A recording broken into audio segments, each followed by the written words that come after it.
Hi, welcome to a video where I wanted to do something a little different than I'm used to as far as my content goes. I want to discuss Killing Floor 3 as a whole, so far at least, including my review of what I've played, my thoughts and opinions on the game, as well as the fears I have with the longevity of Killing Floor 3. This video will also address a big problem I've been noticing with gamers as of recently. It seems that most people who have played Killing Floor 1 or 2 have been overall negative towards the third installment. And I'm noticing a lot of dogpile behavior on the content of the game being horrible or modern slop, as many comments I've seen are saying. However, in this video, I will be going very in-depth with what I've experienced, both voicing my opinion on the game, as well as the game itself from my experience. I've done a lot of work editing this video, so I can clearly and concisely talk about the game while providing evidence and reasoning to the topics I will be discussing. This video, I hope, will be able to explain the state of Killing Floor 3 for both new players who are curious about the game and the returning players who are coming from Killing Floor 1 or 2, or just returning because they quit the game a while ago. This is not meant to be an attack on the Killing Floor community, nor the game itself. However, what's important to me is what the game already has and how to improve it. AKA, I believe there's a solid blueprint for this game, and it's just around the corner, releasing within the month as of recording this video. So I would like to focus more on how to improve the game and talk about the main issues I see with it moving forward with the title's release. I want to lay some groundwork before we get into the meat and potatoes, so I can be as transparent as possible with my overall review of the game and how I look at games to come to conclusions. I do in this video. There will be other issues and comparisons made in this video, which I will be bringing up, not to provoke people into some sort of argument or debate, but to showcase my opinion and similarities in the games brought up. By no means am I going into this video trying to say, this Killing Floor is better than that Killing Floor. I want to be as fair as possible with the franchise as a whole, and with Tripwire Interactive as a company. I admittedly was uneducated on most of the history of the franchise, and lazily looking at comments and critiques when I made my last video on Killing Floor. As well as I put comments on videos asking for reviews of the betas, but as I've seen, there have been many unhappy gamers that have expressed their own opinion, but more than that, they're pushing away people who've enjoyed the beta for Killing Floor 3, or are new to the series and don't understand the criticism that the game is having by its fanbase. Some criticism I disagree with, but there are many meaningful conversations to be had over why we disagree on certain things in this game. But others tend to resort to what I can only describe as dogpiling or being bad faith. What I mean by this is some people are either responding negatively on comments or content about Killing Floor without actually being able to explain why it's even bad, even going so far as to post negative things about the game on videos being uploaded by the soundtrack or the music makers of the game. I'll get into more and a deeper dive later in this video, but it's becoming a common theme for gamers to review bomb or compare games to find out which one is better than the other, often resulting in people following a general opinion from a loud minority and then treating it as fact rather than a matter of opinion. The overall theme of this video, while covering the topics I wish to discuss, will be something can be different and not good or bad, rather a matter of opinion of what a player prefers. But it seems like players nowadays don't want change to their games, which it's understandable when you put a large amount of time and money into a game. However, there comes a time when a developer will try to expand on the formula to increase player count while trying to make a good game, or a larger audience, so they can then fund the game better, or increase the company's studio and funding to be able to make more games. Whether you or I enjoy a classic game, it will always be a classic, while there is a modern version to compare, which is most likely different in many ways. Some good, some bad, but ultimately it can be a matter of opinion. It's not always fact that a game is just straight up better than another game, especially within the same franchise. For the most part, the discussion around Killing Floor 3 tends to be, the game is bad. You then ask why, and they reply with, the game's bad because it's bad, using the coveted example of it's shit and we don't have to eat it with you, which can be an argument, but it lacks reason, and it's more crying that it's not perfect or the way you wanted it to be, than anything else. There are genuine bad games like Concord or Anthem, however it's important to know why they are bad games. Concord, for those who don't know, was an expensive flop that had more people play the beta than its peak player count. And while people seemed to want to try and see what it was, the beta was a lazy, slow-feeling, attempted take on a hero shooter with horrible characters, almost no story, a terrible gameplay loop, and on top of adding mechanics that were not fun or enjoyable to the main audience and PvP players. Oh, I can't even play the character. Okay. You have to switch characters after each round that you win. That sucks. I thought it was only if you were doing, like, really well. Can you never play a character again that you win a round with? They're locked out for the rest of the game. So you win a round, and whatever character you won the round with, you can't play again for the rest of the match. They're backed into a corner. That sounds so awful. This, on top of the price tag, where Overwatch 2 and other similar hero shooters are now free, along with cheaper competitors that feel better and have a bigger player base. And it's no wonder why you get a massive flop like Concord that has to cancel itself within a month.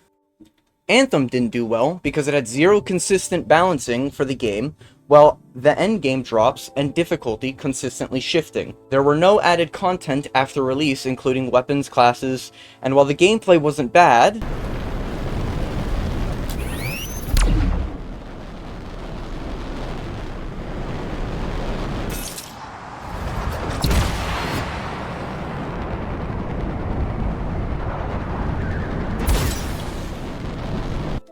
it got far too repetitive because there was no new content to explore while not fixing key issues in the game, while also trying to be a live service at full price of a normal game. Basically, it was a live service that wasn't alive and required a $90 service fee.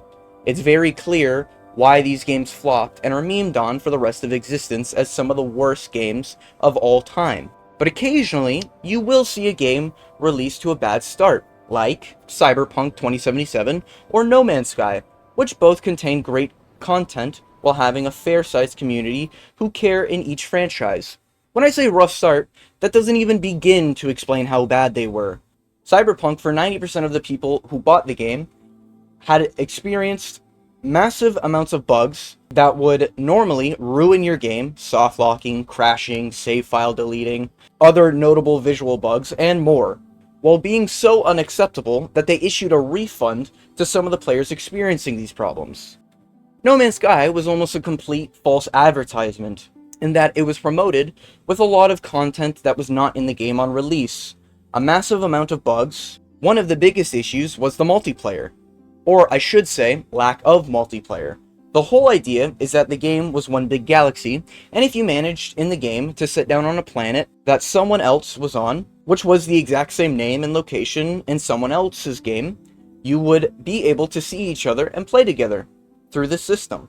However, multiplayer was only added later on, and as much as I would love to praise the games and how they've evolved, I feel this video will be very, very long, so I'll end the example there. I hope you get the point. There is a reason why games do poorly and reasons why games do well. However, even the best are not safe from criticism, and rough starts can lead to something successful. Baldur's Gate 3, while an amazing game, had massive amounts of bugs resulting in many crashes, saves deleted, and a long list of visual bugs. However, I was not playing Baldur's Gate 3 on release day, and I didn't touch the game until early 2024. However, I did some research on the former patch notes and updates given out by the developers. I too, when playing for my first time, experienced many render and visual bugs, but nothing that took me away from my overall enjoyment of the game. Elden Ring is also another culprit of bugs early on in its launch. But the game was just that good.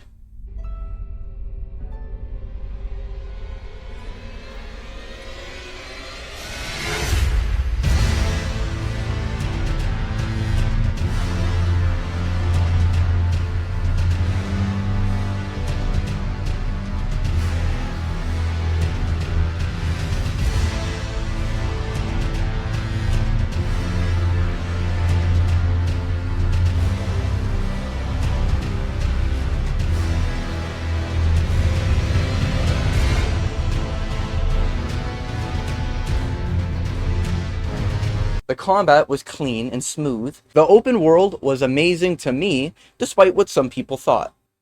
However, I distinctly remember an issue that would cause a massive stutter in the game every couple minutes or so. There was also many issues with the servers and drama around the anti-cheat system, resulting in lower performance like Baldur's Gate 3. Like Baldur's Gate 3, it was never enough of a pain to warrant me to quit the games, mostly because of the fun or enjoyment I had while playing. But if you did quit the games because of bugs, or you never bought the game based on nothing appealing to you, you were still validated in having that opinion. Some games are not meant for everyone, and that's okay. Not all games can pander to a massive audience without a few people being dissatisfied with features in the game. I knew someone in real life who stopped playing Elden Ring despite playing Dark Souls 3, and his reasoning was because he hates open world games. This is fine. There's not fun or anything entertaining for him, so he quit early on in Elden Ring, so he can play more linear games. He also has a job and kids, and he wanted his time on gaming to feel a little bit more impactful than it did for him in Elden Ring. This isn't a wrong opinion or a wrong reasoning. Why he doesn't play Elden Ring, it's just simply not for him. Likewise, I myself don't like any sports games, and I recognize they are not meant for me. Not that the games are necessarily bad, I just don't see any interest for me personally. I'm not interested in the latest FIFA, NBA 2K, UFC games, despite me being a heavy UFC fan. I hope it's clear that my point here is not all games are made for everyone, and that's okay. Also, games within the same franchise may not be meant for people from the previous titles. More often than not, they're typically meant for a larger audience so the company can grow. That's how companies are, it's how it is. I'm dead. Okay. I'm done. I'm done. I'm done. The game gives me the fucking shakes. I get stressed out whenever I'm playing it. I'm done. We had a good time. I enjoyed it. But I don't like playing a game that gives me like, that makes me feel like that. That's all there is to it. Yeah, I'm shitty at the game, and that's it. I don't want to deal with it too much.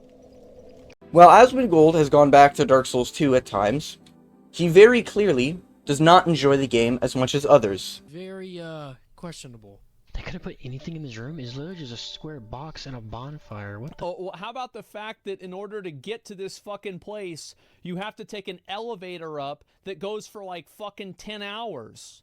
What is the logic that at the very top of the elevator you have magma? It's like it's not even environmentally consistent. There's nothing about this game that is consistent. And if you were to ask, he would probably say something like, It is the worst at everything. However, there are people who really enjoy the game despite its many issues. If you're curious about what I'm referring to when I say issues, it's honestly a little too long for me to cover in this video, but there will be reviews to check out for yourself that I will put on screen here. I myself will probably always prefer Dark Souls 1 over Dark Souls 2, and even Dark Souls 3. Hot take incoming, but I even enjoyed a lot of the late game areas in Dark Souls 1 that most people consider to be unfinished and dog shit. But to me, there are very few or any games that will give me the same feeling I had on my first Dark Souls 1 playthrough, back in 2022. I went into the games with very low expectations, effectively knowing nothing of the franchise, until early 2022, when I decided to play every Souls game in preparation for a game coming out later that you may have heard of, Elden Ring. Dark Souls 1, to me, feels like a test where the game gives you problems and asks you how to solve them in your own way. Is there too many enemies? Try to aggro them in different orders to alleviate the stress of having multiple enemies. Is the area too dark? Well, try to find ways to light the way, either through using a goofy hat or a lantern from the necromancers. Boss does a lot of damage? Position yourself to avoid the stronger attacks while adapting mid-fight, or you can even use a summon to alleviate some of the boss's aggro. I think it's obvious, I love Dark Souls 1. It has fundamentally changed a lot of the ways I view other games, and even changed part of the ways I view parts of life. But I have no problem admitting that the game has problems or bugs, while not being a game meant for everyone. The hitboxes are jank at times, areas feel unfinished, and some mechanics are either not implemented properly, or good ideas but terrible execution that makes the player feel awkward, such as weapon repair systems, needing a divine weapon to kill skeletons in only one area, quest lines being confusing to follow, upgrade systems being very confusing to figure out upon the first couple playthroughs. There are more, but most of the problems I mentioned are resolved with the future titles. Resolved the need for conditions like infusion to be able to kill certain enemies, like skeletons or ghosts from Dark Souls 1. Dark Souls 3 improved the repair and upgrade system, while also making most areas feel more polished.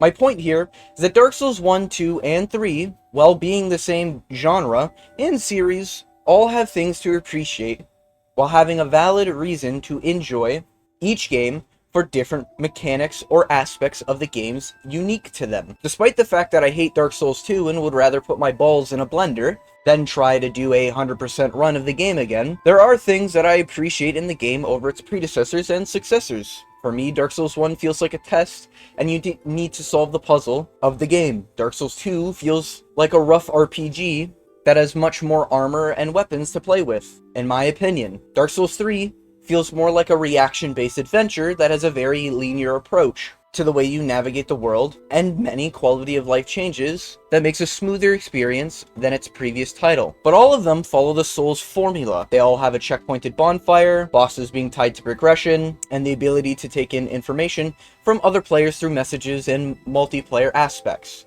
despite some of the info being not that helpful. These are just parts of the main formula, but these games are each Souls games. Not just because the title, but the formula is the exact same, despite the atmosphere, characters, or environment being different.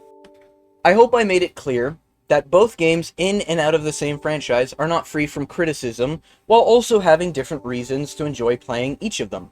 Each of the games, as mentioned, no matter how small or big, have communities dedicated to them, and none of them are more right in enjoying the game than the others. We may differ on what is the best Souls game, but we can equally agree on the things that make the games different, while admitting to the problems each of our favorite Souls game has. I hope you were following along with my train of thought.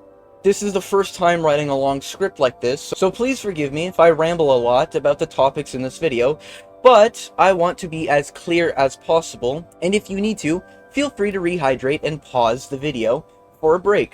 This will be a long, deep dive, and I will try my best to keep everything coherent and explain my thoughts deeply. Anyways, I think it's very lost what makes games good these days, and games trying new directions despite not everyone in the community agreeing with the change. A more modern example would be the new Elden Ring game set to come out this year.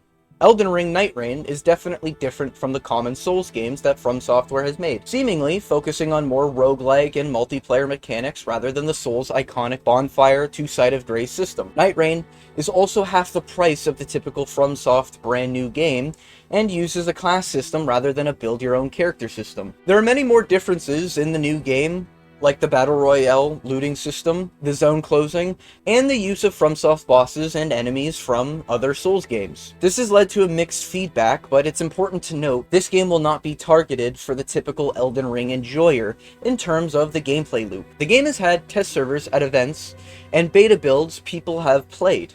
While it seems there were many issues, there is definitely a decent-sized amount of people who have expressed their enjoyment and have provided their feedback to try and improve what is already there. I'm not saying the game is free from criticism, I'm just saying it's taking a different direction and it's clearly getting a different type of audience. Likewise, there are people who are going after anyone trying to be critical of the game, and on the flip side, where people are trashing the game based on it having Battle Royale mechanics. I have not played it yet, but I have my concerns of things that may push me away from playing the game. And it's possible I never play the game because it might not be for me. I'm using Night Rain as an example of a game where there is a smaller amount of people from the community who seemingly enjoy the idea of the game while also pulling in an audience that normally wouldn't be trying out Elden Ring, or they would be avoiding the other Souls games, while also using the name Elden Ring from the franchise, but being extremely different in many ways. This is how it is for the most part in video games. Every game will always have this effect, and sometimes the developer wants to expand the franchise by using modern or more common mechanics that will pull an audience that isn't used to the style of their former games. And that's okay. It's ultimately up to the developers if they want to take a new direction, while also taking the risk of making a product that the former fans may not agree with 100%. The risk is losing players who are in the community, while the reward is pulling in a bigger audience overall while experimenting with new ideas for the franchise, ultimately providing more money for the company so they can make a better game. This first section of the video was dedicated to laying the groundwork for how I see games, and my overall opinions on how games can be better or worse in different ways than its predecessors, while also being for different audiences. I felt Dark Souls and Elden Ring are a very great series to make this comparison, but there are many others that share the same sentiment, where you can enjoy the former more than the newer, more polished version with different styles if you want. A close friend of mine enjoys Bioshock 1 more than 2, but I enjoy Bioshock 2 much more in almost every way. He started with the first Bioshock, while I started with the second, which could be a cause on why we enjoy each game differently. But what's important is I would have never played the first game if I never played the second game, since it's what hooked me onto the series in the first place. We can like both varying amounts, but that doesn't mean one or two are bad games, or one is necessarily better than the other. They are just different. I could go on forever bringing up examples, but I think you get the point. Oftentimes there are things to appreciate with the predecessor of the franchise, and things to appreciate with the newer titles in the franchise. So, with some of that groundwork being laid, it's time to get into the next section of the video, that I will give my thoughts and experience of the other Killing Floor games while touching on the beta of Killing Floor 3, as I'll be doing a deeper dive afterwards. For what it's worth, my experience with the Killing Floor games has not been a lot, but I have played each installment on both PC and console with Killing Floor 2, at least, and have a mixed bag of opinions on each game. It's important to note I have 13 hours in Killing Floor 1, and think it's an average but dated game. It has a great atmosphere, resembling a dark old horror game, but for me, there isn't a lot of content to do or grind that I enjoy, and the UI, as well as menus, aren't my cup of tea. I'm not going to spend too much time talking about Killing Floor 1, as I don't have a lot of time on the game, but I do plan on playing the game closer to launch of Killing Floor 3, and maybe I'll do a video on my overall thoughts and opinions of Killing Floor 1. But I'm not going to sit here and pretend I have a vivid understanding and memory of my experience with the game, as it has been quite a while since I've really played a game of Killing Floor 1. But ultimately, despite it being the first game I played on a mouse and keyboard, I just couldn't get attached to it, and it just wasn't for me. But that's okay. I bought it, I tried it, I was satisfied with the purchase, even though I didn't play it for too long, and that's fine. Now, moving on to Killing Floor 2. I have roughly 100 hours in Killing Floor 2, on both platforms being Xbox and PC. I have played Killing Floor 2 on and off for the last couple years, mostly doing a couple games and then uninstalling and reinstalling later on when I have the time to. My recent experience with the game has been most of the footage recorded in this video, but overall, I do think Killing Floor 2 is a really good game. It's got a good variety of maps, great cosmetics, and a fantastic weapon variety with okay boss fights. At times, the game can feel stiff with a lack of movement options. It can also feel less difficult and more tedious when some of the boss fights are normally a boss with a mechanic related to a health bar, whether it be them healing at a certain percentage of HP, running away while being invisible like the Patriarch, or like the Abomination, just having an extra health bar on all your limbs. And on higher difficulties, most of the enemies just get faster, making it feel more like kill the thing before it gets too close. Which isn't bad, but there are times where it makes the player feel helpless, like there was nothing to do when, say, a flesh pound is charging up, getting ready to charge you, and then there's a siren right around the corner screaming its head off, and you just suddenly take 50% of your HP while blinking simultaneously, being confused on what the fuck just happened. This can lead to more frustration when a player feels like there's nothing to do, or they were just unlucky given bad RNG or enemy placements during a certain situation. Which, while for the most part I didn't die or have a overall negative experience, but there was situations where it felt like there was no way around getting hit by certain attacks. There was one instance where I was one-shot in a multiplayer match due to the Patriarch's missile attack. Granted, I probably shouldn't be standing in his way. Speaking of the flesh pounds though, the enemy designs really are what complement most of the gameplay, as each enemy serves a role in trying to take out the player in different ways, like charging up as a Scrake when they take too much damage, causing panic as you need to kill it fast before you get overwhelmed. Some are a little bit more bland in my opinion, like the Stalkers being just an invisible enemy, and most of the enemies seem to be coded just to walk straight towards the player. This isn't bad, but it is what Killing Floor is. There are some things that I just prefer from other games. I personally like having more agency and being able to avoid damage, as it gives me a sense of dopamine when I dodge a narrow hit, while also having more ways to change my weapons, more than just skins, even though there are some bangers in this game. Now this is just my opinion, but there are some enemies that I think suck ass, one of them being the robots. The robots can lock you in place at a distance or deal a massive amount of burst damage at a far range. It's not the lock in place that's really the issue, but much like the cis grab, it forces you to look in the direction they are in.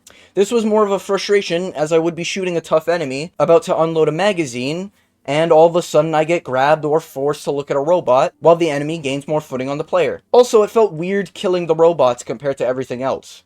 The dismemberment effects are pretty cool, but with the robots it felt more like I was breaking a toy or removing cardboard or plastic from an enemy than it felt like destroying an actual robot or something of machinery. They felt out of place. It felt like it really didn't fit the aesthetic that Killing Floor 2 was really going for. But they are an enemy in the game, and the player will more likely than not have to face them at some point. The replayability is pretty good, but is very reliant on cosmetics or loot boxes, which will more than likely require you to buy a key for real money in order to open the loot boxes. This can also be frustrating for a player who has many boxes saved up, or a new player who's a little confused on how the progression works in the game. There's a way to roll for other skins if you get duplicates, which duplicate skins are kind of a problem, but at least they made it an attempt to try to alleviate the system by giving the player a way to re-roll effectively a skin once you have a certain amount of tokens from dismantling skins. But there's a good odds you get a weapon skin or a character skin that you won't ever use because you don't play that character or weapon associated with the skin. Not to get too deep in the Killing Floor 3 review yet, because I will be going step by step, effectively, with my beta experience, but I feel the mechanics in Killing Floor 2 is often forgot, and may be a reason why they went with a universal skin in Killing Floor 3, while also choosing to opt in for specialists. Yes, specialists, since their intention was to have more dedicated bundles, and stay away from the loot box related system, where you can get cosmetics for things you don't want or don't own. This adds to the dated feel of Killing Floor 2, since any game that's released with this loot box system would most likely instantly be called out for having loot boxes. However, I'm not a hater of loot boxes, I just don't find them implemented in Killing Floor 2 to be very good. The UI, in order to navigate the cosmetics, the fact that you can get duplicates of the cosmetics, and there's rarity to the cosmetics, similar to a game like CSGO, where there are precious or ruined versions, while also having an online market for people of the Killing Floor community, adds to the dated feel of the game. Also, something that really sucked is that when I played Killing Floor 2 for the first time on my Xbox One, around the launch on console, after a short amount of hours played, somewhere between the 40 and 60 mark, there was a massive crash during one of my games with a friend that resulted in my Xbox making a very loud noise and then proceeded to smoke. And unfortunately, never turned on again. I'd try to return to the game once I got another Xbox, but as a teenager at the time, I would usually have flashbacks every time I played the game or launched it on my Xbox, probably resulting in me playing a lot less of Killing Floor 2 than I most likely would have had my console not bricked. Not that this issue was very common or many people experienced. It might not have even been the game, it could have been my Xbox just ready to kick the bucket. But I'd like to give as close of 100% of my experience with the game to be as transparent as possible with each review I go through with all the games. Back to the positives of Killing Floor 2. On top of the cosmetic systems to grind, there is also the perks to grind, which is one of the more unique systems that work very well at some things, like leaning into a player style related to that perk. For example, Berserker getting HP on kills, or more HP and damage resistance. Demo having explosive damage increase while providing a grenade to a teammate in multiplayer, Gunslinger being pistol focused while also having benefits for headshots. However, the perk system is clunky at times in my opinion. While certain perks gain XP by killing enemy types, there are others that depend on the method of which you kill the enemy, or to kill the Zed with a specified class weapon. For the most part, it's use the perk weapon with the label it's associated with.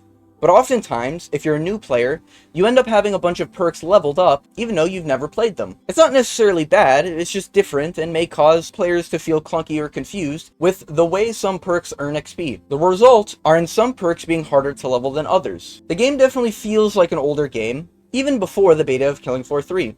I felt this way just based on the model designs of characters and the way maps look.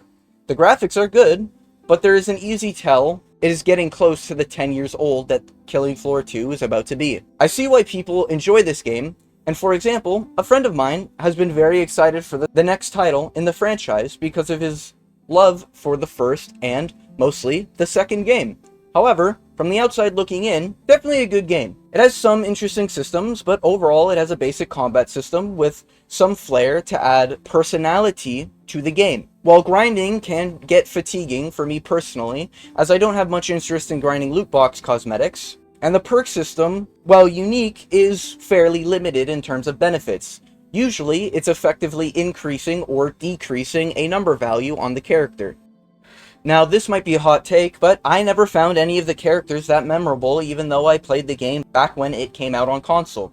This isn't to say the characters are bad or that characters not unique, but I never really got attached or remembered a character past what they looked like. Gun to my head, I probably couldn't even give you a single quote from any playable character, and I was just recently playing the game.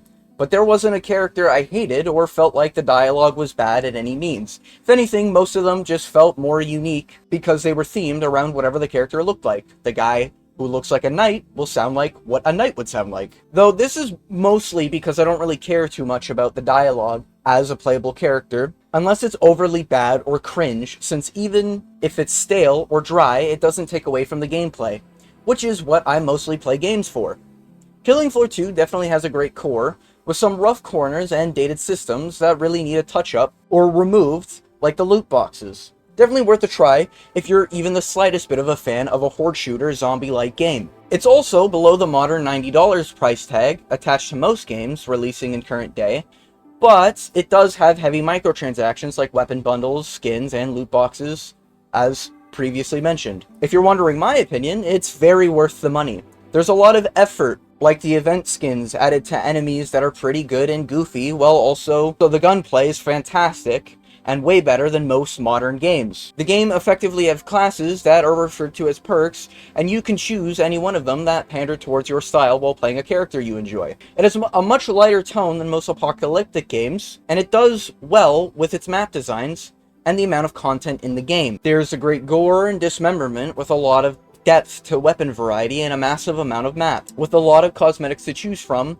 for a character you can pick, and multiple weapon skins that add to the variety of your weapon. Menus like the inventory are clunky to navigate at times, but easy to get used to, in my opinion. The multiplayer is great for many reasons, but it is a notable increase in difficulty, with a higher chance you get less resources to upgrade weapons during each round, since there was other players competing for money with you. The game is hard at times, but it also can feel like you just get fucked because someone aggroed a Scrake while you were on low HP, and now you lost your weapon for the next round, effectively being down on money, the resources required in order to get more weapons, upgrade weapons, and equipment. But that's just the way I see Killing Floor 2. And while I'm sure I missed a few things, there will be many references towards Killing Floor 2 systems or mechanics in my deep dive into the Killing Floor 3's beta. But by no means would I say Killing Floor 2 is a bad game. It's great. It just has some issues and off-putting elements that from my personal experience feels a little dated, with some added sense of depth to some parts of the game that should carry over to future titles. I feel like I was very fair with this review of Killing Floor 2, but feel free to correct me by sharing your own opinions in the comment section. At this moment, the beta for Killing Floor 3 has concluded, and I have around 20 hours in it. And I have thoroughly enjoyed my time with the beta, despite the issues that I have experienced. This is a quick sum up of the beta, and my thoughts on the game so far.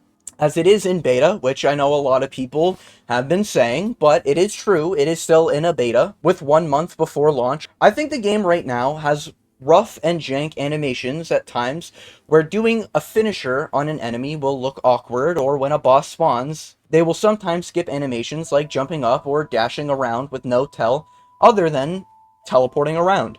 Some enemies will stand in front of you without attacking, seemingly because of an AI issue, but could be something else entirely. Visual bugs are the most common issue I find. For example, walking around, there will be jitters and stutters, which are far more common in multiplayer.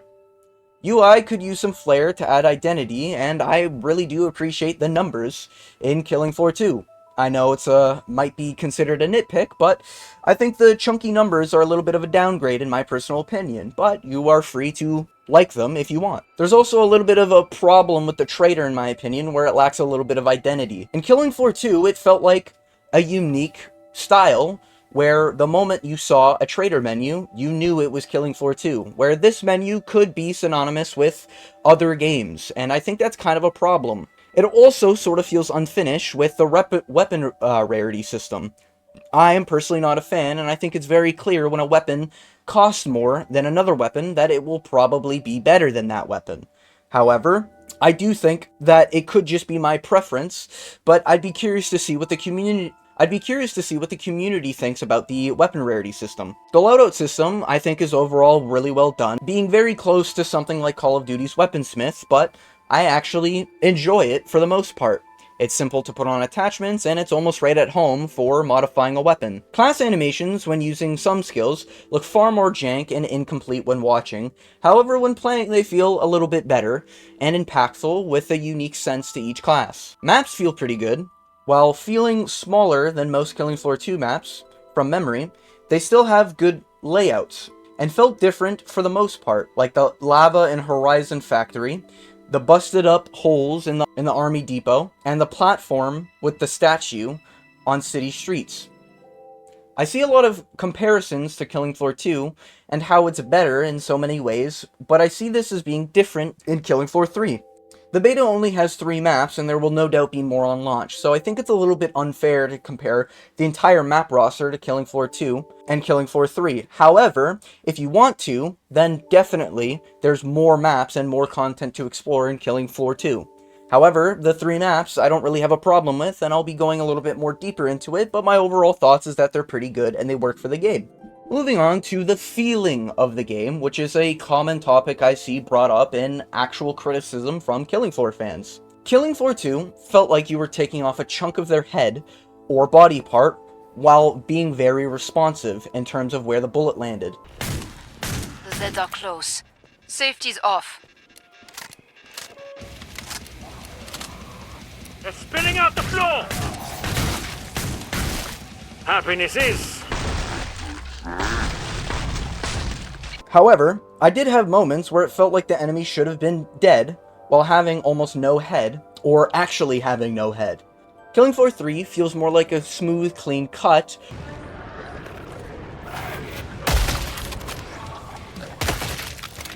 or like you're slicing through butter with a heated knife. I want to make it clear, I like both Killing Floor 2 and Killing Floor 3's gore system. I don't consider one to be better than the other, despite a lot of the criticism. I do think Killing Floor 3 has a lot of bugs going on with the gore, but if we remove the fact that they're bugs and we look at the gore system as a whole, I think it's overall an improvement, but I'm not opposed to people preferring Killing Floor 2. The gore and sound feedback when you hit enemies, in my opinion, is pretty good. This video is not which Killing Floor is better, but a focus on how to improve Killing Floor 3, even if I consider some systems to be better than Killing Floor 2, as I will bring up examples later on in this video. And while there are times where the bodies of things you just killed will disappear, this doesn't affect the gameplay and mostly overall didn't change my opinion on the gore. While I was slicing through enemies with melee or gunning down enemies with ARs, shotguns, or the revolvers.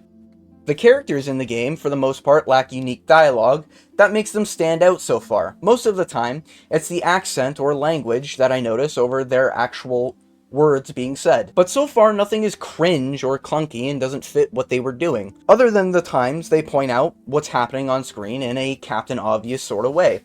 A lot of the times in Killing Floor 2, your character's screaming because he's either getting hit, on fire, or he's just yelling, but that may be just my experience. Again, I don't really see either one as being better than the other, but I would say that Killing Floor 2's characters have a little bit more personality, where Killing Floor 3 kind of needs a bit more uniqueness to the characters. But overall, I see a lot of people assuming there's bad dialogue, or DEI, garbage level of dialogue. Even during the time I played Foster, Killing Floor 3, there was a chuckle here and there of some of his quips, but nothing that jaw-dropped me and made me think that the character's design was amazing.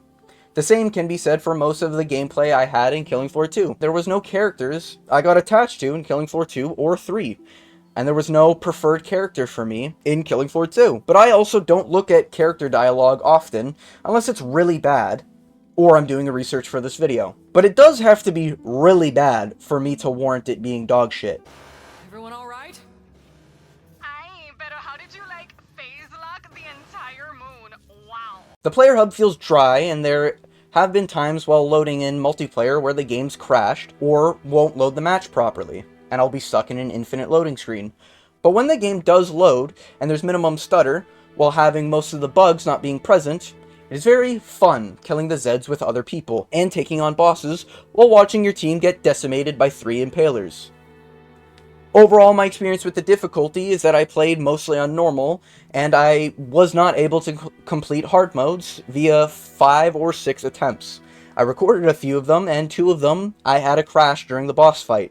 However, one of them I did get to the boss, and I just wasn't able to beat it. I don't know if it's necessarily harder than Killing Floor 2, but I wouldn't really compare the two as difficulty, as it was just a beta, and there was a lot of issues with the animations. Perhaps the game becomes easier on day 1, perhaps they can fix the janky animations by then, or perhaps they delay the game and the bosses feel a lot better, but so far, kind of feels like some of the enemies move a little bit too fast, almost like they need to slow down the animation by a solid 50 to 75% so that players can react to some of the movements. I'd have to say 75% of the time, the game feels great with everything working together. It's only the 30% that there's bad stutters, graphical issues, UI bugs, teleporting bosses, where the game feels like it needs a lot more work and should probably be delayed or put into early access. These are my initial impressions, and for the $50 Canadian game that it will be on launch, I think it's worth the money. I think it's worth my money, at least. I wouldn't really necessarily say it's worth yours unless you want to evolve with the game, as the game definitely needs time. It does not feel like a fully finished game, but you're also not paying for a fully finished product. My problem is mainly with the advertisement, with anything to do with the advertising of the game, being that it is a finished product. Now, obviously, they're a company, so they're not going to flat out say, our game's not finished, but you definitely get that feel when you're playing through most of the levels, and the longer you play, the more issues you'll find. However, the longer I played, also, the more enjoyment I had. It's important to note that the devs have already responded to the feedback so far as recording this video, and it actually happened during the recording of this video, where they made a Discord post saying they were going to do a live stream addressing all the issues in the beta on the 27th of February, but they then delayed the stream so they can go back to the drawing board and come up with a detailed plan in order to fix the problems in the beta. Or at least that's the intention behind this post. Ultimately, this is a really good sign that they're at least taking our feedback and looking at what people are saying. My problem is typically, I think people have a very high expectations from the company, despite the company being smaller than I think people realize at 130 people. While some staff are developing other titles and working on different things within the company, I'm sure. I think it's missed that it's a smaller game company making Killing Floor 3. This may explain why they did a closed beta so close to launch day. This could be to monitor the servers with what seemed to be anywhere from 3,000 to 5,000 people playing the game overall. They may have had to control the player numbers in order to ensure that the servers would actually work. I get that the build we are playing is close to the final build, but games need time to see what bugs and things the community has problems with before the game initially launches. So devs get more time to plan out what to fix and what to prioritize in terms of player enjoyment, and ultimately the best decisions to make for the game moving forward. I personally like the fact that they included a closed beta. The only issue I would have said was I wish they would have allowed more participants or a better system, as my friend did not get access to the closed beta. However, he did apply before me, so I'm a little confused on how I got it before him, but I'm not complaining. Of course, I can't prove why they did a beta so close to launch, but this is just my assumption, as I think it's worked out fairly well. If the state of the beta is what is 1.0, and they launched it on the 25th, not knowing that there'd be server problems, multiplayer issues, and a lot of the visual bugs, this could have caused a massive problem. Also, with the dedicated 3,000 to 5,000 people occasionally giving the feedback and responses, it provides a testing pool where they can see what bugs go where, as I'm sure the 130 people working at the company aren't going to be able to test every single bug and all the servers in terms of the connectivity problems and or issues with loading in and out of many games. It is also important to mention that the game has definitely taken a different direction from Killing Floor 2, but this different direction does not mean it's a bad direction, in my personal opinion. There's far more agency on the player to use improved movement to navigate the environment, while also using the dash to move out of the way of attacks, such as Flesh Pound Slam, breaking down the doors, the Scrake's Hook, or some of the ranged attacks from the enemies. The game also features a gunsmith system to apply attachments and use upgrades that you found throughout your playing or crafting, adding benefits to the loadouts. This gives you more options with each gun, which is overall, in my opinion, positive. There is skills to use, reviving down players, and the enemy's AI is different in that the Husk will try to get the high ground to shoot the player, crawlers will go on walls to get ahead of enemies' packs, etc. I want to be clear, different isn't always good or bad. It can sometimes be what people prefer, but to those who say this is not Killing Floor, it is in fact still Killing Floor. You will load into a level and fight through a variety of enemies round by round. As enemy variety increases, so does the difficulty, until eventually you meet a boss at the end of the final round, where you will fight through certain mechanics of the boss, eventually killing them, and then getting the rewards from the mission you just completed. The formula is still the same, while both have their own distinctions to each other. Killing Floor 3 is far closer to Killing Floor 2 than any other game it's being compared to in some of these reviews I've seen. Killing Floor 3 is far closer to Killing Floor 2 than any other game it's being compared to. Deep Rock Galactic, Apex Legends, Call of Duty. These are all games fundamentally differ from what Killing Floor 3 is, and what the Killing Floor franchise is as a whole. Just because a game has mechanics or systems from other games does not make it a copy and paste or a cash grab, as I'm seeing a lot of people mention. Ultimately, the way to improve from the original formula that you have, it takes change, and sometimes you will take inspiration from other games. Genshin Impact ended up being one of the most successful gacha games because it copied Breath in the Wild's open world systems. And now it's one of the most profitable games on the earth. So it's no wonder why Tripwire Interactive wanted to get some good ideas from other games, like the Glory Kill system from Doom, or the slide from Apex Legends. I see the slide, dash, and mantle, as well as the loadouts, as improvements rather than modern slop, as some people are saying. Doesn't bother me at all when a game uses similar mechanics from other games that are very successful. The game has more systems that pull other players in from different genres, which have similarities they can relate to. To be clear, there are many things I disagree with that were changed from Killing Floor 2 to 3, but there are also some improvements that I prefer from Killing Floor 3 to 2. Movement being one of them. A general theme from most of the online comment sections and videos that I've seen have been specialists are worse than characters, but to me, it's very little impact, albeit they could genuinely be worse than characters. I just don't have really that much of an opinion one way or the other. I personally prefer class systems like a Borderlands, where you get to play as a character and get attached to them via playing a long time with that character. Or, much like in the old Black Ops games, where you would restart the game till you got JFK. As I always say, forgive your enemies, but remember their names. Now, gentlemen, as I like to think, from the long history of the world, that there are only a few generations. Sounds like someone breaking in! It's just a storm, Dick. Sit down. But there is a lot more characters in Killing Floor 2 to choose from, so if it's important to you about characters and what your character is, and how they talk and look, then I'd imagine you would probably prefer Killing Floor 2. I don't think the system's necessarily bad, I just think it needs to be improved on. And if players genuinely do voice that they want characters to come back, I hope Tripwire can provide feedback on if it's even possible to do.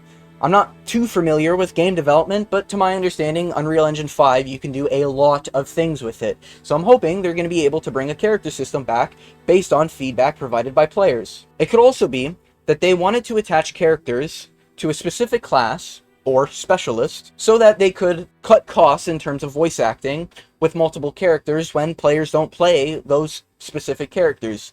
I imagine the devs will probably have stats on what characters are played the most and which characters are played the least, and maybe based on that information they felt it necessary to not warrant the cost of hiring voice actors, more animations, and unique dialogue specified towards a larger cast. This might be why they went with 6 characters on launch rather than what Killing Floor 2 has right now. There are microtransactions in Killing Floor 3, albeit more akin to most of the modern microtransactions being a character-related bundle with skins or the Battle Pass system.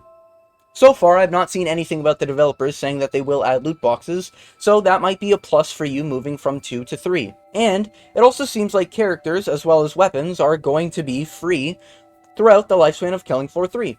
I find a lot of the arguments that Killing Floor 3 is a cash grab to be absolutely false and the most bad faith you can be. The game is a company at the end of the day, but every game made by a company will typically have the intention of making money while providing a suitable product to their audience. Being a cash grab to me is selling as little as possible while charging the maximum. Killing Floor 3 is already priced at half the price of a regular game. I'm not defending the fact that it feels like an unfinished game. However, it is important to note that if you want to buy the latest Assassin's Creed or a usual AAA title from either Ubisoft, Treyarch, Activision, EA, you will most likely be paying close to $100 nowadays. Killing Floor 3 is at least lenient with this, pricing the game around $50. So, I think it's far less likely that they are pricing the game at $50 to kind of bait their community into buying the game, as I'm sure they'd be able to charge the game at a full price if they wanted to. However, they chose $50 from the get-go. It is also possible that they knew no one would buy it at the full price, so they cut the price in half. However, the microtransactions are much more lenient than Killing Floor 2, and not as reliant on an RNG system, albeit a little bland right now as far as the cosmetics go, but this is a game that will be a live service and will improve over time. As long as they don't overprice the bundles, I don't find this to be a problem, as I personally think if you want to buy a skin by the developers to help support the game and wear something you enjoy in the game, then I have no problem with it. Although, charging premium currency for skins from the previous game to make the characters in the game like Foster look more like the original is a little egregious, admittedly. I think they could do a little with a lot by letting a few skins go free, especially during launch. I think Foster should definitely get his original skins from Killing Floor 2, because not only for the nostalgia factor for Killing Floor 2 fans, but come on, it's a fucking skin from Killing Floor 2. You already made it, and it was free. Why not make it free in the third game? But I think we should hold the developers accountable when they start doing egregious prices to make sure they don't go too far out of line. There are some key factors that I think Killing Floor needs, especially as it's titling itself as a live service, similar to the events in Killing Floor 2. There should be cosmetics on the enemies or a style to the game that changes when holidays happen. I think this adds to the flair of Killing Floor and will naturally bring players from the former titles over to the game. The Battle Pass is fine, but overall, we really need to make sure they don't do what Call of Duty does and add a second season pass during a Battle Pass. I understand that Battle Passes are fairly common in most games now, and this might be one of those instances where people say it's modern slop. However, it's just a modern game mechanic. Most games have a Battle Pass, it gives you a reason to play the game, grind the game, and is great for player retention. That is clearly obvious and why they implemented a Battle Pass. Again, to me, it's not a problem, but if you do have problems with these live service type of fear of missing out, or FOMO for short, then this game will probably not be for you. They are being fairly lenient with the Battle Passes, allowing you to, I believe, earn the rewards after the Battle Passes have concluded into a new season, presumably. This is a W change and should be in every Battle Pass system. I believe Marvel Rivals also has this sort of system, and I completely agree with how it's implemented.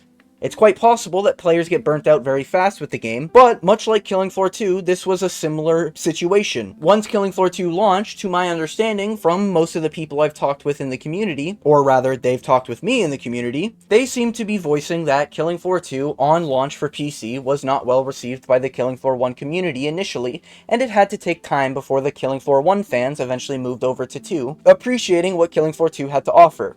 I think this will be the same for Killing Floor 3. Killing Floor 3 will most likely not pull in a majority of the Killing Floor fan base. It'll probably pull in a decent-sized audience in terms of the general public. With time and development, I do think Killing Floor 3 has the potential to be a really great game. Maybe not Game of the Year, but it can definitely make some improvements that will help its longevity. This is not, this Killing Floor is better than that Killing Floor. But it's almost like the Killing Floor community was expecting Killing Floor 2, but a remake in Unreal 5 engine. Which, I'm with ya. I would love to see some of the games that I played growing up, as in Borderlands 2, Bioshock, or even the coveted Bloodborne remastered. However, if you want a remake or a remaster, that's fair. But Killing Floor 3 is going to be the next installment. Yes, they could have called it Killing Floor Nightfall, or Killing Floor 2091. But it's a game that takes place in the Killing Floor universe and 70 years after Killing Floor 2. So, you guessed it, there's going to be more futuristic aspects going into the map design, characters, layouts of the areas, weapons, and enemy design. A great example of this would be Foster and the Scar, but in Killing Floor 3, they just have little touches to them. I know some people disagree with the way they look, but I think, overall, I think they're okay. I wouldn't say they're good, and I wouldn't say they're bad. That's just my opinion. I think the aesthetic of Killing Floor 3 is very well done in terms of what it's trying to be. It's much more of a horde shooter than it was a horror game like in Killing Floor 1, and it's much more of a mission-to-mission map design rather than the apocalyptic tone that Killing Floor 2 had with almost every one of its maps. This is not bad.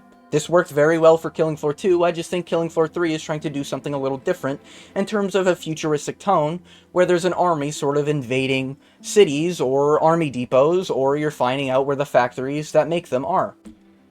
This section of the video was a brief overview of my thoughts on the games of Killing Floor as a whole. And while I don't have the nostalgia or enjoyment from playing Killing Floor 1, I did play a lot more of Killing Floor 2 for this video, and enjoyed my time. But I truly did love playing Killing Floor 3, and I'm scratching my neck, like a crack addict, for when I get my hands on it again. It may not be for everyone, and especially in the community, but a general consensus I've noticed is that people who are coming for the first time are enjoying it while recognizing a lot of the problems, and the Killing Floor community has disliked a large portion of the game. My hope was to shed some light in both directions with this video, so if you're a fan of Killing Floor, I hope it's more understandable why people genuinely enjoy Killing Floor 3. The gore effects are pretty cool, the map layouts fit the aesthetic of the game trying to accomplish, and it is very much a cyberpunk mixed with zombie horde shooter that some people have expressed a lot of interest in. While it does have issues, it's very clear there are ways to enjoy your time playing Killing Floor 3, while addressing the problems of the bugs, janky animations. Likewise, if you're a new Killing Floor 3 fan, understand that Killing Floor fans want a good Killing Floor while also bringing back some of the charms of the first or second game, like the characters, weapon sounds, and certain fields of the gameplay. I'm trying to avoid the divide amongst the community because it seems all too common where people are new to the community and they're being pushed out by former Killing Floor fans, or people who have enjoyed the gameplay of Killing Floor 3 are being absolutely dogpiled on because they enjoyed the game. Neither of us want a bad Killing Floor, but the game has many problems, and it's very unlikely they would scrap this game so late into development. If you genuinely dislike Killing Floor 3 and hate the aesthetic from the gameplay or the trailers, then it's important to note and provide feedback for the devs the best way you can. You can voice what you dislike either by providing feedback on surveys or the streams while also not buying the game, unless you feel like it's worth your money. I'm not here to tell you you have to buy Killing Floor 3 if you're a Killing Floor 2 fan. It is quite possible that a lot of Killing Floor 2 fans won't buy Killing Floor 3 because they just don't like the aesthetic and much prefer the aesthetic of Killing Floor 1 or 2. That is perfectly fine. You don't have to buy the game, and I think it's actually one of the best ways you can show that a large amount of people disagree with the direction of a game by not purchasing it.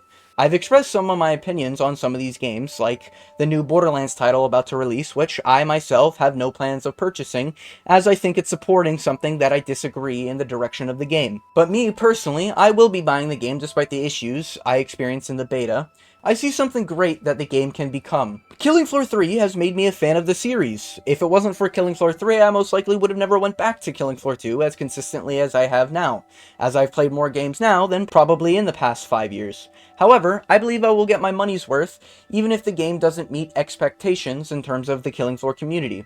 That is my personal opinion, but by no means am I trying to defend that Killing Floor 3 is an unfinished game. If you genuinely don't want to purchase the game because it might feel unfinished for you, then don't buy the game. It's important to note that the game will most likely be $50 or cheaper. A lot of people are using the coveted term buy on sale. You can if you want. There's no issue with that. But at the end of the day, if you genuinely think the game looks interesting and you see yourself playing something like this, then I would recommend buying it for at least a try. Maybe not day one, maybe not week one, and let the servers play out while watching the devs try to respond to feedback and make your own opinions based off that. The last thing I want to bring up before I get in depth with the gameplay is I often see the comparison from Killing Floor 3 and Payday 3. For anyone out of the loop like I was, admittedly I had no idea what the game was, or really anything about the franchise before doing the research for this video. Payday 3 is a game where you play as classes or characters in a heist, typically with multiple people, and you can earn money or currency in the game, as well as cosmetics, and there seems to be a level progression. Payday 2, its predecessor, released in 2013, while Payday 3 released a little over 10 years after in 2023. The devs are under the same umbrella, as Payday 3 is made by Starbreeze, which are a parent company of the Embracer Group, which has bought Tripwire Interactive recently as 2022. There is a lot to compare here, admittedly, and I get the comparisons. However, what people often bring up is the failure of Payday 3. Payday 2 to this day is far more popular, at least as far as the player count goes, than Payday 3 is. And like a lot of games nowadays, Payday 3 was very rough on arrival. There is a lot to be covered about the failure of Payday 3, so I'll put a video I watched to learn the history about the game. I felt this video was very clear about the game and where it is now. But the cliff notes would be the game was very hyped up, even during a test build, where content creators were able to provide feedback to the devs. Most of the fan base was extremely excited about the game. However, there was some noted issues with the dry or lackluster content, but they believed it would improve as the time went on. The game released with a fairly respectable amount of people playing on day one. However, within the first couple days, the devs decided to comment on the success on the numbers on Steam chart, and it was less than an hour before all the servers of the game went down, resulting in players unable to load anything to do with the game. This coveted the infamous title of the heist game that stole people's money. The title they earned wouldn't help when the devs went radio silent, while slowly getting servers back up. And the more people played, the more people started to notice the issues like character AI, progression, and balancing, while noticing how repetitive the heists were. There was also DLC content continued to roll out for half the price of the game, while the game is still having massive issues and player numbers were dwindling. Despite the rocky months that the devs have, the game has massively improved from what it was on launch. It's natural that the players felt backstabbed after what happened around launch, but the devs definitely stayed committed to the game and are still trying to have a full redemption arc. While it was unacceptable, and by no means am I defending the game's failure for what happened with the game's launch, the devs did not abandon ship despite how massive the player drop-off was. I fully understand the comparison, and I will be holding the devs of Tripwire Interactive accountable whether or not the game gets delayed or launches as intended in March. There are many issues with Killing Floor 3 in the beta, and many more aspects that people want to see return from Killing Floor 2. Killing Floor 3, however, is already getting heavily criticized, and we will have to see the devs respond with the feedback given that the beta is concluded. But it is more than likely the initial launch, delayed or not, will be very rough. There will be more content in Killing Floor 2 for a while compared to 3, as Killing Floor 2 has been out for almost a decade. and even now still has plenty of content to explore if you're craving something like Killing Floor. Killing Floor 3 is taking a new direction using the same formula to promote change with more player agency. There's also a different feel to the game, but ultimately it's still Killing Floor. The devs seem pretty responsive so far and have already stated their intention to develop the game for a while. No doubt near the same development time that the previous game had, which from everything I've heard from the community, it seems like it's about 6 years. I find it very unlikely they abandoned ship since it is clear there is an audience that enjoys the game. It may not reach the sales numbers they're intending, but it's very possible they can get a tightly knit, committed community over time. I hope I covered most of what is talked about as far as the community sentiments from both people who enjoy and dislike Killing Floor 3, and the things the developers need to keep in mind while moving forward with Killing Floor 3. There's definitely something here. The game has a great base, but definitely needs time. The devs need to be responsive and vocal of what's happening with the game while implementing systems to both please old and new fans of the series. Likewise, the old player base needs to understand that this isn't Killing Floor 2, it is Killing Floor 3. The systems are different, combat is different, and the game will feel very different from the second, but it's highly unlikely that the devs drop the game, even if it doesn't meet expectations on sales, since we haven't had any reason to believe they would drop the game, other than superstition promoted by the community. And you might always prefer Killing Floor 2. But to think that they need to scrap the game and restart from the ground up is wild to me that that's even being promoted in the community. Given the company's size and the time put into making the game, this is not a AAA title where they have millions to blow on whatever they please on a whim. Now, with all the groundwork for this review laid out, I hope it's clear that I will be going into this gameplay review with my own opinion of the game, critiquing the areas that I think are very bad and areas that need work, while also giving the praise where it's warranted. We will start with an area that most players will load into first, being the player hub. In this hub, you will spawn into one of 6 tubes. While each tube contains some bland room details, but they do serve the purpose of a living's quarters. I think only the real way to improve the room is eventually adding ways to put things like achievements or trophies in it. Perhaps a difficulty trophy or a challenge completion, like leveling up a certain amount, or other progression markers that I think would entertain the player each time they would load into the game and see what they've accomplished in one of their living quarters. This can add some flair, making it pleasing to look at as your growth throughout the game increases. Moving on, you will see the Specialist, and you have Foster the Commando, Devlin the Firebug, Imran the Engineer, Luna the Sharpshooter, Nakata the Ninja. The designs are very generic, admittedly. Imran has the cannons on his back, and Nakata looks like a melee-based ninja. None of them are DEI, as I've been seeing some of the complaints be, or terrible designs in my opinion. A lot of the time, people like to throw around the term DEI whenever they see a colored person in the game, and there are some situations where it is clear that they're just trying to provide inclusivity. However, I don't get this feeling in Killing Floor, as Killing Floor has had colored people in it before. So I'm not really surprised that Obi the Medic is black, and I don't have any complaints about it. The real problem is that they just look like generic future versions of perks. The ninja isn't one-to-one to the Berserk, so he's probably the biggest difference, while my least favorite is probably Devlin, as she doesn't provide as much flair as the rest of the crew, for what it's worth.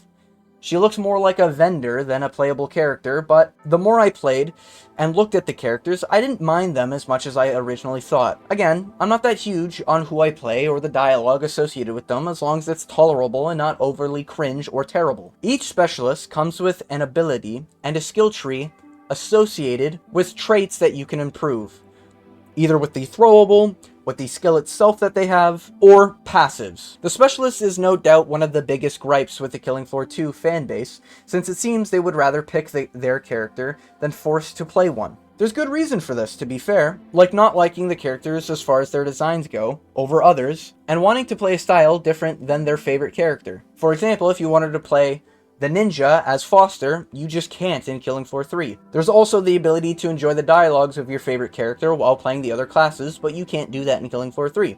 For me, it's not really a big problem, but I do think it's important to note what the majority of the community wants to see that play the game. However, there are some disadvantages, like making a big cast of characters, while some never get used, effectively wasting resources and getting voice lines, character animations, overall designs of the characters, and future cosmetics in the game. It is quite likely they will never be used like in Killing Floor 2 if you get a cosmetic for Foster and you never want to play Foster.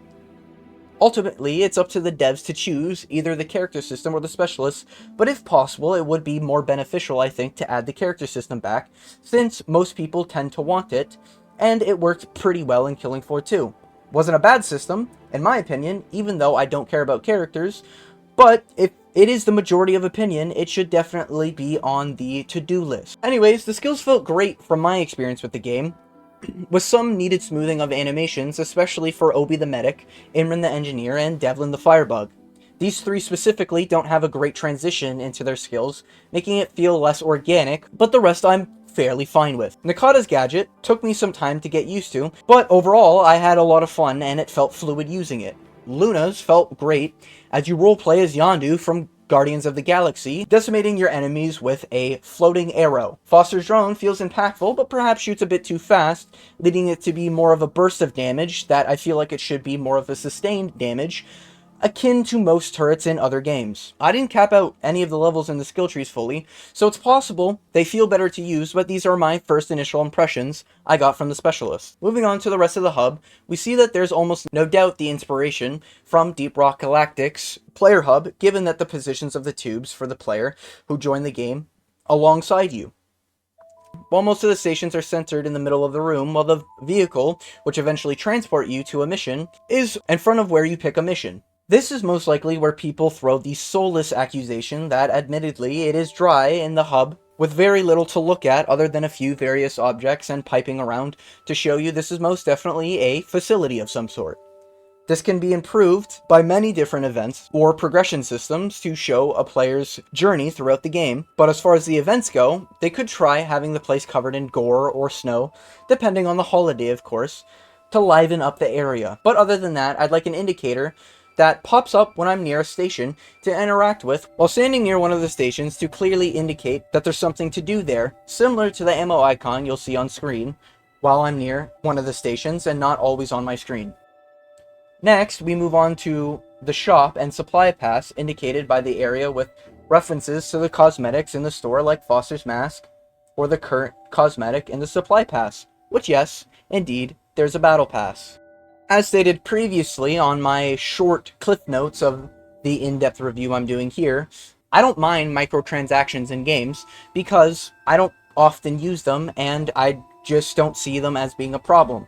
If a player does genuinely want to spend the money in order to get a cosmetic that has no fundamental difference on gameplay, I don't really have a problem with it. And as long as the game is PvE, I don't even mind the ability to buy weapons. But that's just me personally, and you're free to disagree. However, the way they do it so far in Killing Floor 3 isn't bad, and it's not great either. The Battle Pass itself is fairly generic and simple, while having a lot of just random stuff thrown in, like weapon charms and skins that turn your gun to half of a color. The bundles, however, are mostly nods to the previous games, with some of them having distinct features that I think are different enough to warrant a price on them. However, I don't know if I would necessarily agree with the prices that they are currently. I feel like a lot of the bundles right now lack a lot of the in-depth cosmetics that might be able to be present with the Killing Floor 3 running on Unreal Engine 5. However, I guess we'll just have to see as time passes. But for now, I don't have any negative impression on the Battle Pass or bundle system, and if anything, I have more of a positive impression since there is no loot box like there was in the first game, and the menus to the shop, where to buy bundles, and the Battle Pass are all much easier to navigate than the cosmetic system that was in Killing Floor 2, in my personal opinion. Continuing on, we have a deeper look at the skill trees, which you can see a resource in the top right and the level in the top left. The skills are segmented by level and what they add to each character. Passives will be in effect at nearly all times, with some requiring cooldowns or specific triggers, like getting grabbed or taking damage. Throwables improve the class's grenade, which each class has their own unique type with different effects, similar to Killing Floor 2. Gadget is what I usually call the skill, but it is where there's a cooldown after use, to varying effects. Depending on the class you're playing, you may have multiple cooldowns or one singular cooldown, and for the most part they seem to be relatively fast. The skill trees feel pretty fine. However, I couldn't level all of them, and there are definitely similarities with the perks from Killing Floor 2. while adding a lot more to the classes like effects on the gadget they have. For example, Imran has a skill where you can charge up the cannons on his back to release a more devastating sound wave, effectively shooting one supercharged shot. Overall, I'd say an improvement would be to add prestiges if they're not already planned or being added on day one. I also think you could reward the player for skills to acquire after prestige that have a much more impactful effect. For instance, Imran getting double HP, Nakata being undetectable every 15 seconds after a kill, while Firebug is on fire, do double damage. These are just some ideas, but I think you get the point. Impactful and meaningful reasons to grind that reward the player over time. Next up, I do a lap around the area, finding many things that come across as being in the full version or small tutorials that I feel like should have been taught as you load into the game. Like, it would have been nice having a quest line to associate how to use the multi-tool with an indicator showing you where to go and areas where you can use the multi-tool in the player hub, or find out about the zip lines. A lot of the stuff in this area seemed just dropped in place, but it does have a purpose, and I would love to see a little bit more push into tutorials of the game. There's a bit more detail around the area, but still lacks really any reason so far to visit other than to take in the dry environment. Next, we will head over to the shooting range, but before we do, we take a look at the armory, which is effectively a modified gunsmith from Call of Duty as previously mentioned. It will most likely be picked up very quickly by a new player, as how the menu works, since it's a fairly good system. Schematics are where you will find the blueprints for weapon attachments to then craft. The blueprints are acquired by seemingly completing missions or a level, and so far, I enjoy them. They add variety and customization to the weapons, while also having a special buff once fully upgraded. And, for instance, you can craft the same sight 3 times in Killing Floor 3, and each have different buffs once they're fully upgraded. For instance, it might have lifesteal, bonus damage while close to enemies, or added elements like frost or force damage. I like the added elements to the menu, telling the player the type of damage the weapon does, but it does need to have more of a description in my personal opinion. For instance, panic damage can accumulate on an enemy to cause them to briefly flail around, stopping them from advancing on a player. Just as an example, I think it would go a long way in teaching players what each element does. I do like the attachment system, but I'd also like to see some decreases and upgrade prices once applied. Once you apply an attachment, some of them have set prices and will cause the weapon to be more expensive, and I feel it would make a lot more sense for the weaker weapons, or starting weapons, to benefit from a cheaper attachment, since they are already weaker than the purple weapons. Moving on, we have the damage type and hit zones tutorial, which is nice, but as mentioned, I feel it should be applied to the description of weapons that share the same damage type. This will at least spoon feed the player, so they can get used to the different elements rather than throw all of the tutorials in their face, since they will most likely not remember a word dump in their face as they play. Then we have the tutorial of weapon attachments and how to acquire them, showcasing there are ways through missions and challenges that will also, no doubt, be added on launch to earn more attachments. There's also a section where you can track and view your different assignments to earn the rewards. Next up, we have the shooting range. This is finally where you can swap your weapons and check out how they fire and the animations along with the weapon inspect.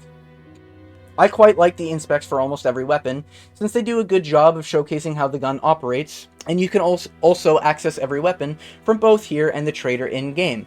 So if you want to use Nakata's katana, you can. You're actually able to use it on every single class. The loadout menu is a bit of a downgrade in my personal opinion, having the rarity of weapons not needed, since I feel like a weapon being more expensive than the other one implies that it is automatically better, but that may just be my opinion. However, I do prefer Killing Floor 2 UI for the trader menu. Despite some people voicing that they don't mind it in Killing Floor 3, I do think Killing Floor 2 had a uniqueness that added to the element that is Killing Floor. One of the improvements, in my personal opinion, is that they removed the weight system. If you don't know, in Killing Floor 1 and 2, you had a weight system that decided what weapons you can hold, effectively balancing some of the weapons around weight, implying that you can't use something that weighs 10 pounds, and then another weapon that also weighs 12 if your weight is only 15. I found this system to be pretty clunky in the previous Killing Floor titles, as it was either really annoying to manage mid-combat while running around searching for ammo and you find a weapon on the floor only to need to drop your weapon in order to pick it up, and oftentimes it really didn't feel like you needed more than one weapon. You wouldn't really be paying too much attention to the weight system unless you were trying to buy specific weapons. Killing Floor 3 removed this system and they added a classic 2 primary, 1 secondary system, which for the most part I enjoy. I don't have to worry about my weight while I'm running through the game, and I enjoy the ability of having 2 primaries. I don't think it really needs a third, but maybe there's a class or a perk system that they could implement where you can increase the amount of weapons you can hold. I do think something that is very lacking in this game is the ability to dual-wield pistols. At least as far as my experience, I've yet to see anyone dual-wield pistols, and I really hope they bring it back, as you can dual-wield effectively every pistol in Killing Floor 2, as far as my memory serves. Compared to Killing Floor 2, I do think Killing Floor 3 has simplified a lot of the menu systems. Again, it's not that it's bad. Killing Floor 2 definitely has its own aesthetics and its own box that works really well within the box. Killing Floor 3, I believe, is trying to increase the box that the player is in, while also requiring a lot of the things from the previous box that was Killing Floor 2. But I do think overall, Killing Floor 3 vendor works, it just needs some UI touches. A difference from Killing Floor 3 to 2 is that Killing Floor 3 has an upgraded armor system. I think this works, and I don't mind the fact that the armor is colored purple once fully upgraded. I think the armor is fine, I just don't like the weapons looking purple. It's just a very odd implementation of rarity to me that doesn't need to be there in my personal opinion, but I'm fine with the armor upgrade, as I think improving survivability is a nice touch. The only other change that I would probably make as far as my initial impressions of the game is that I would allow a lot more weapons to be selected rather than needing to collect a specific class. Much like Killing Floor 2, it was a little rough at first to get used to trying to figure out which weapons level up which perk, but I think adding the specialist icon to the bottom right corner of some of the weapon icons, while also allowing the player to view every single weapon, as you can use every single weapon on any class without a disadvantage. I think this system would overall improve the way the trader looks, but it still definitely does need those UI touches, as mentioned from the previous Killing Floor game. Moving on to the weapons, which is another controversy of the game. In my opinion, the weapons feel good for the most part.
I'll go with this.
There are a few outliers, like some of the shotguns feeling lower impact, but the animations of the shooting is mostly fine. Reloads could be better, as well as some of the weapons adding a bit more sound synced up to action. There is also weapons like the flamethrower or akin beam weapons that don't really feel that great to use personally. I feel like the sounds are a bit too quiet and they should be a little bit more louder and chunkier than they were in Killing Floor 2. This is where I do think the Killing Floor 2 weapons, as of right now, are definitely much better. Killing Floor 3's sounds aren't bad, they just could be better. And they definitely should be better considering what the blueprint was laid out for in Killing Floor 2. But for the most part, during my playtime, I did feel like most of the weapons felt pretty responsive. There are a few weapons that I think felt really good, like the pistols or revolvers, and the impact on the Zeds are pretty smooth, with a sense of a wetness, as if the body fell from a high place, making a very loud splat.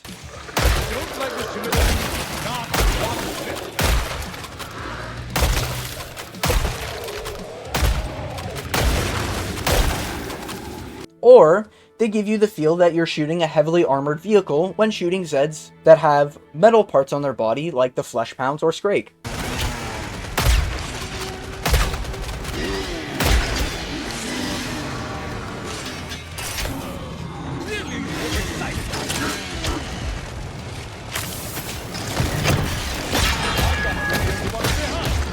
Compared to Killing Floor 2, the sound design when you hit Zeds is a lot more chunky, as previously mentioned, while having the sense of popping a nasty pimple as you watch blood flow out from a Zed's head. Plenty left. Didn't like that, did you?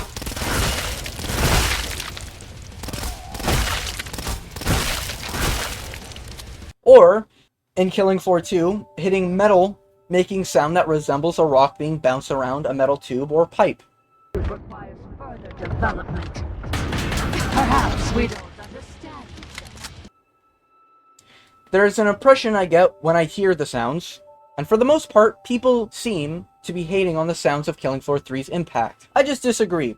I don't think you're wrong if you do enjoy Killing Floor 2's more than 3's. I just think Killing Floor 3 is a bit more smooth, while feeling like butter, and Killing Floor 2's is more of a chunky feeling as you watch the goo leak out of their head. The gore is also really good in Killing Floor 3. The enemy body parts will typically fall in the direction the enemy was moving, while headshots result almost as if you landed a punch and the head was blown clean off.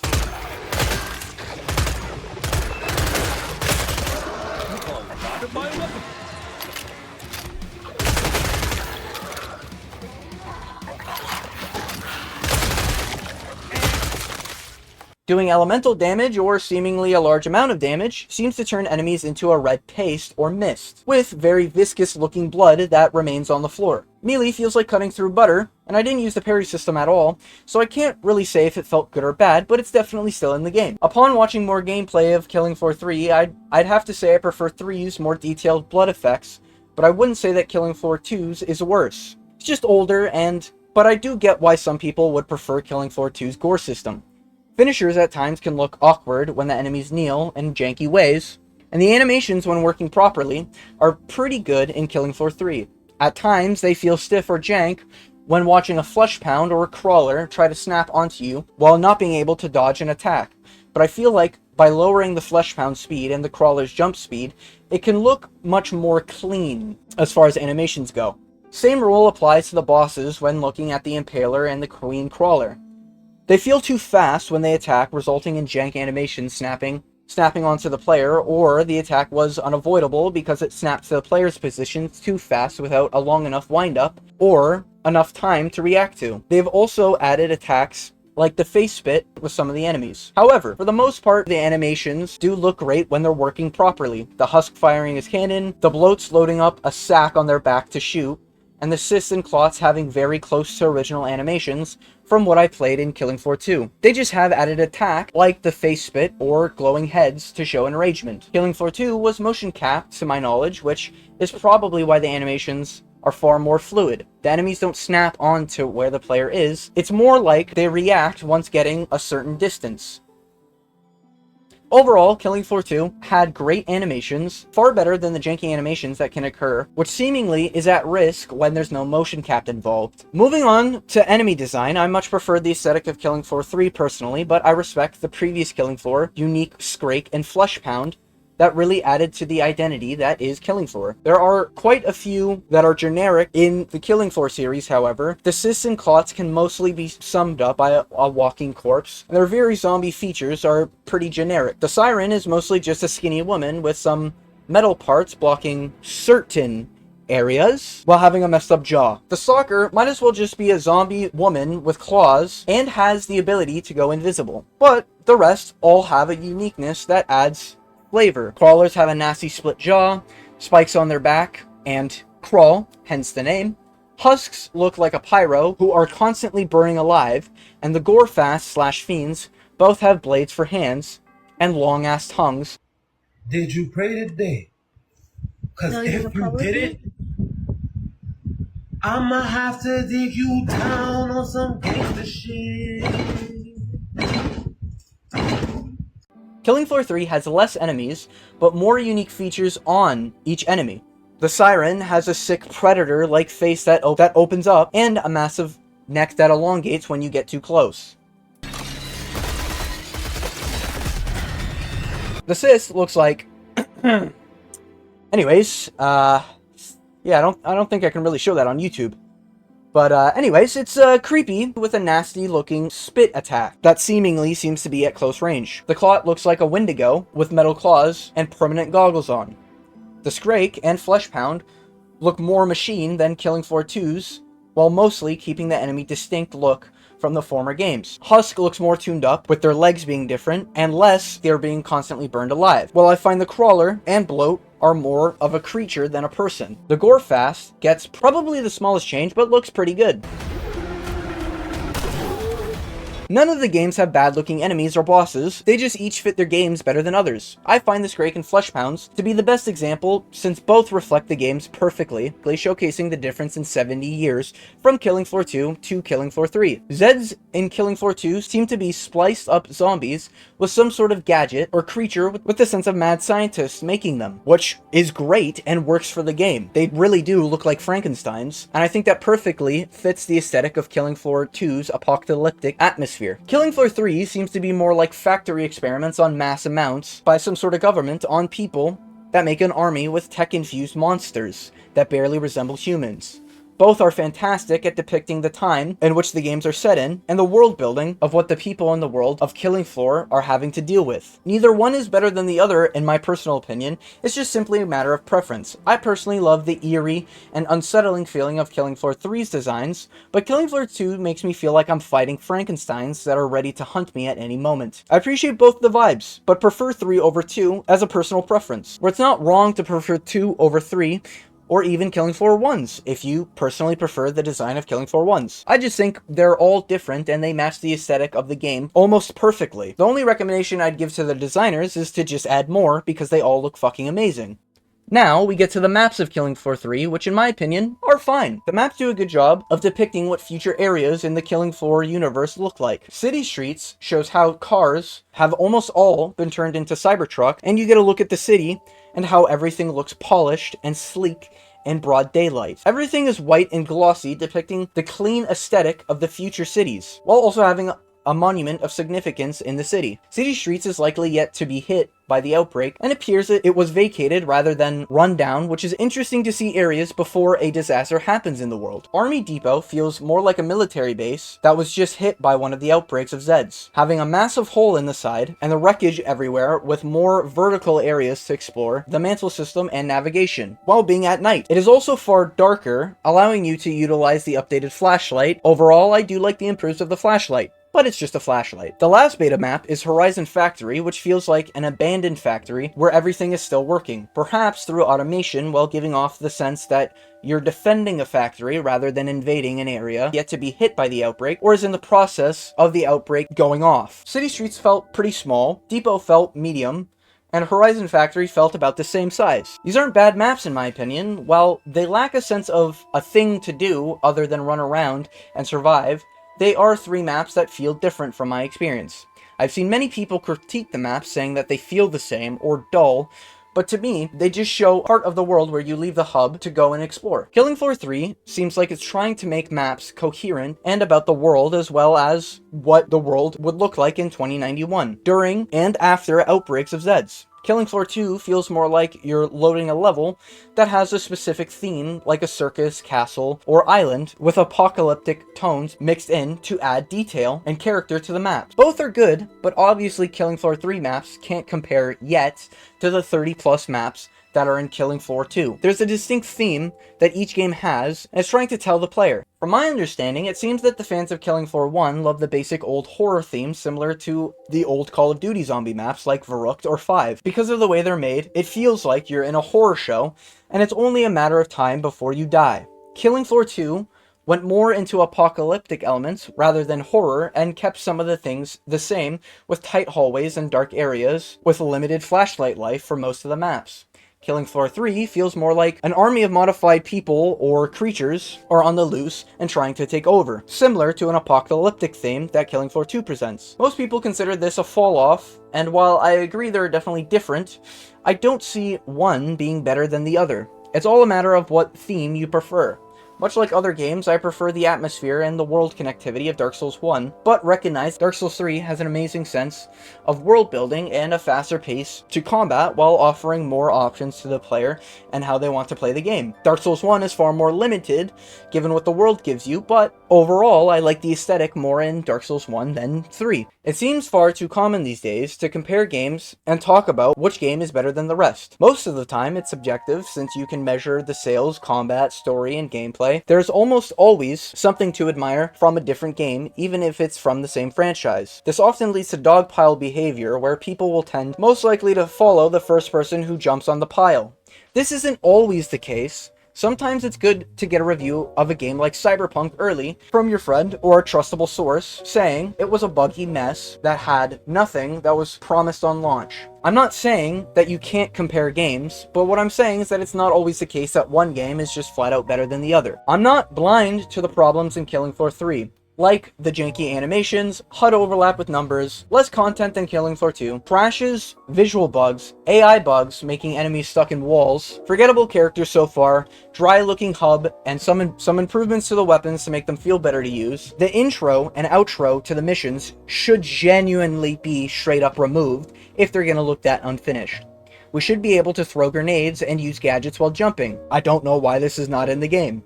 The slide should be improved to give the player more mobility at the end of the animation, as it kinda feels like you get stuck in the mud at the end of a slide. Why am I not able to move while having the scoreboard open? This just seems dumb. There needs to be time after a boss kill to throw your dosh and emote like Killing Floor 2. These were great additions to the franchise, and they should stick with every single game. This one's definitely more of a preference, but randomizing where the turret placements or armor containers are might give a sense of random encounters that Killing Floor had when spotting ammos or weapons on the ground. A bunch of toggles would do a lot and go a long way, where you could turn off the red outlines when the Z timer is on, or disable the crosshairs would definitely go a long way for player customization. A big thing would be to change back the Z time noise to better associate this game with Killing Floor. I have no idea why they made the change to the noise, because I felt like the noise hit like crack every time I got it in Killing Floor 2.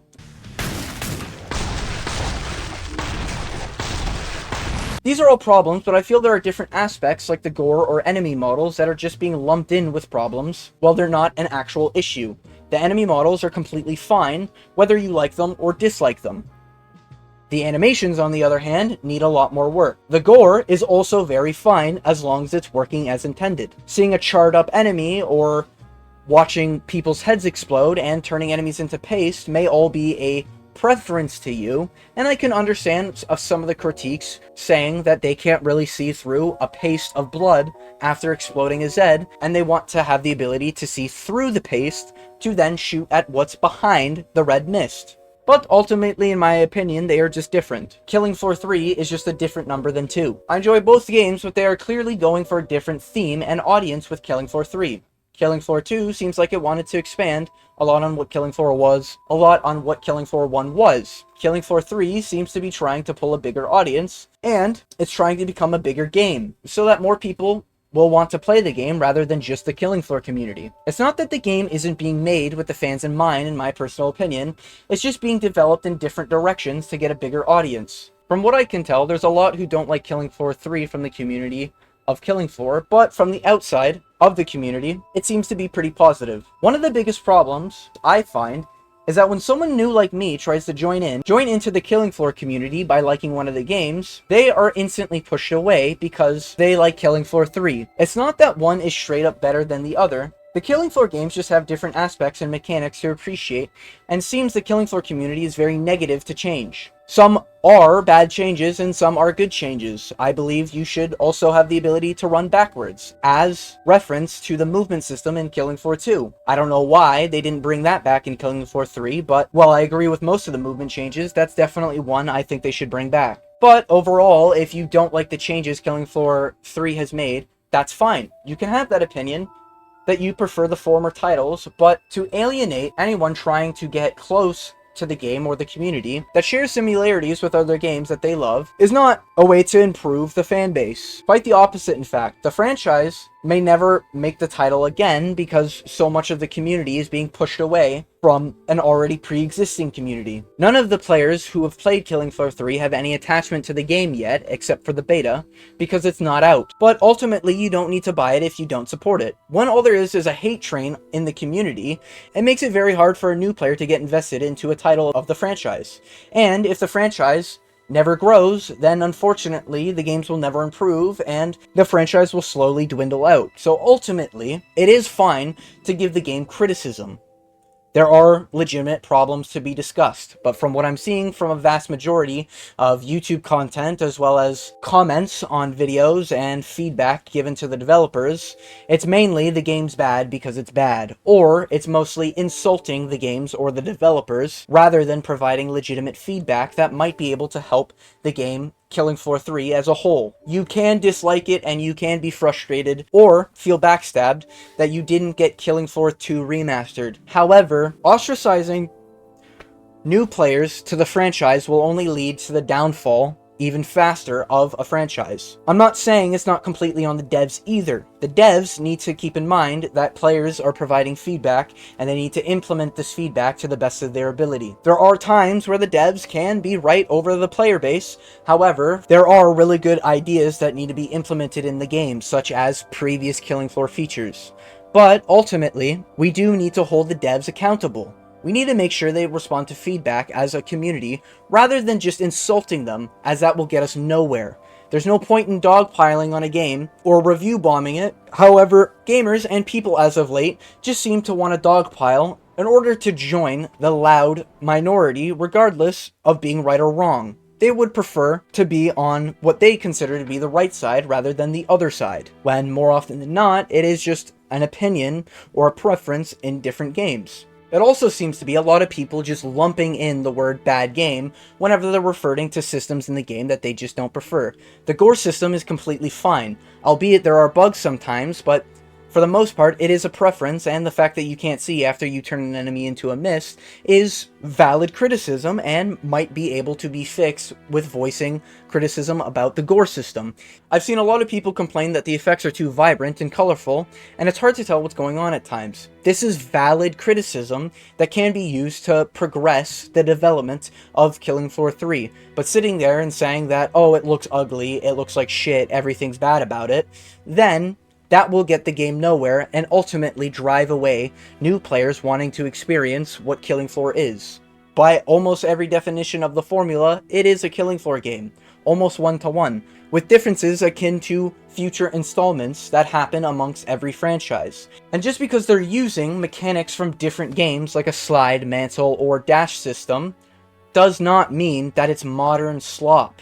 This is, again, insults that get you nowhere, and it's just more of you trying to present the narrative that you're on the right side of the coin. Maybe you just don't want to buy the game, and that's fair. I do think everyone has the right to upload whatever video they want. If they want to disagree with my opinions and upload videos based on Killing Floor 3 being bad, then fair play. But it seems like the vast majority of the reviews are typically, oh, the game doesn't feel good, or it's bad because it's bad, or it doesn't feel like Killing Floor, which are all just word salads of insults. None of them are actual critiques or giving genuine feedback other than it's shit. It's so much more common these days for people to believe others on the internet without their own thinking being used, because it's easy, which causes many of the dog piles and hate trains that we have been seeing. I'm saying this example because when a large amount of the community is just uploading hate trains and hate videos on Killing Floor 3 and how it will be a downfall and dead on arrival, it'll often lead to a really bad first impression via a lot of players.